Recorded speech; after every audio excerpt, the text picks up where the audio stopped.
Kutokana na uwepo wa bandari hizo, yapo mambo mengi ambayo yanafanyika kinyume na taratibu. Sasa kwa ukubwa wake tuliona kuna haja leo tukutane ili tuweze kubadilishana uzoefu na kuweka mikakati madhubuti ya pamoja baina ya kamati zetu za usalama mkoa pamoja na kamati ya usalama ya bandari, ili tuweze timu zetu kuweza kufanya kazi kwa pamoja. Tunafahamu changamoto ya mambo haya. Yapo mambo mengi yanafanyika, kuna biashara za magendo, kuna wananchi kuvuka upande mmoja kwenda upande mwingine pasipo kufuata taratibu, lakini kuna shughuli zingine za kijamii ambazo zinafanywa kwenye yale maeneo na zinahatarisha au zinaonyesha viashiria vya uvunjifu wa amani. Sasa tukiwa wenye dhamana ya kusimamia usalama katika engo hizi, kwetu sisi kamati za mkoa huu, manake tuna jukumu la pamoja, lakini kupitia nyie tuna lile jukumu la kuangalia mwenendo wa uingiaji na utokaji kwenye eneo letu la bahari. Sasa hivi tuna hofu hiyo, na ni vyema kwa sababu taarifa yoyote kwa kamati za usalama ni kazi ambazo tunatakiwa tuzichukulie hatua.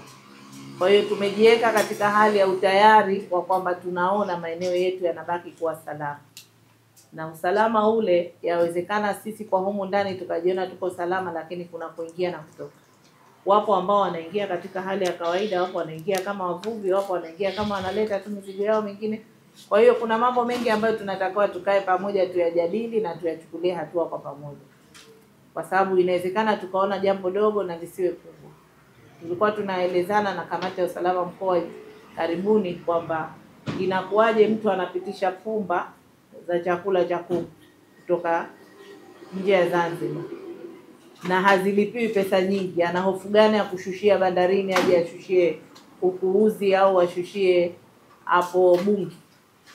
Lazima kutakuwa kuna vitu vingine pengine anaficha. Kwa hiyo haya yote tunatakiwa tushirikiane sisi kamati za usalama, lakini pia na taasisi nyingine ambazo zinahusika kwa namna moja au nyingine. Tulikuwa tuna kikao na kamati ya ulinzi na usalama ya shirika la bandari pamoja na kamati ya ulinzi na usalama ya mkoa wa Kusini pamoja na kamati za ulinzi za wilaya ya Kati pamoja na wilaya ya Kusini. Lengo na mazumuni ni ushirikiano katika kuhakikisha kwamba waingiaji wote wa Zanzibar wanakuwa wanaingia kwa njia ambazo rasmi zinatambulika rasmi kiserikali na kisheria, ili kudhibiti mianya ya kupitia watu katika bandari bubu. Kwa hiyo tumezungumza na tumebadilishana uzoefu kwenye mambo haya ya usafirishaji wa mizigo na watu. Kwa sasa mkoa wa Kusini hatuna bandari iliyokuwa rasmi.